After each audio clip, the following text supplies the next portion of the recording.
example, if we are to promote anyone to a supervisory level, what are the required qualities? The principle of promoting someone to a supervisory level is not too difficult. Okay, let's listen to the principles first. There are two principles as follow. That person should not be prejudiced. If the person is biased, no matter how skillful the person is, he will mess up the workplace. Therefore, don't appoint the person to a supervisory position. The second principle is that supervisor has to have people skills. But as you know, you have to be cautious because those who have people skills, most of them don't have the competency or don't really devote themselves to their work. Some employees who are dedicated to their work will have less people skills. We have to weigh up well. Certainly you would like to have a person who is competent and has people skills at the same time. If they have both qualities, then it is marvelous, but it's not easy to find, I have to warn you. First, the supervisor should not be prejudiced because of favoritism. He or she is then likely to appoint their close circle. Superficially, you might think that they have people skills, but in reality, they don't.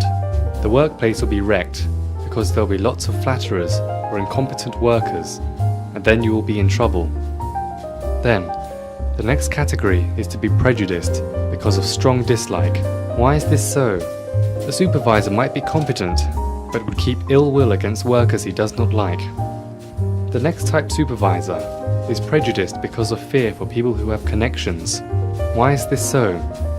Simply speaking, when this type of supervisor comes across strong-headed subordinates, then this supervisor will not dare advising them. This means bias because of fear. If you have a supervisor like this, the workplace will be chaotic. And the fourth category of supervisor is one who is prejudiced because of ignorance. Because not everyone in this world is all-knowing. Therefore, there is a lot of chance to be biased because of ignorance. The simple principle to promote someone to a leading position is as follows. Firstly, to find out that the person is not discriminating. Secondly, to find out that the person is not holding a grudge. Thirdly, to find out whether he or she dares to advise subordinates. Then you have to see if they are humble, and they like to research and to progress, and that they are prepared to listen to advice. If it's the case, this type of person has the sign of being unbiased, so he is ready to be a leader in the first instance. The second instance is that he has people skills. Obviously, when you are recruiting, you would look for a capable person. If not, you will not promote him to a supervisory level. But be cautious, because most capable employees would lack people skills.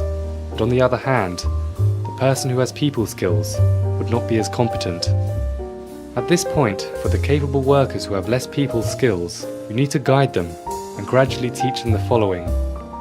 Firstly, that they know how to give and be compassionate towards subordinates. Secondly, that they use endearing speech, otherwise there will be conflict to death. Thirdly, to keep teaching him or her not to keep the skills to themselves and that they know how to train subordinates. And fourthly, they are considerate and they aren't overconfident and look down on other people.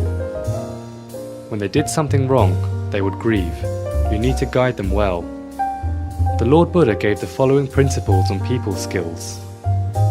To know how to give and share, to use endearing speech and know how to motivate people, to be ready to lend a hand, most importantly, to share the knowledge. The fourth principle is to be just and considerate. They shouldn't be arrogant, and once being promoted to a leading position, they should not look down on colleagues.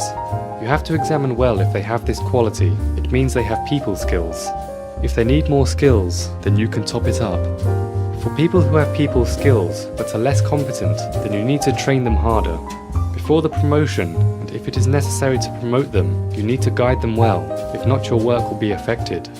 These are simple principles. They should not be biased. Also, they should have people skills. As such, the work will flow well because they are suitable to the supervisors.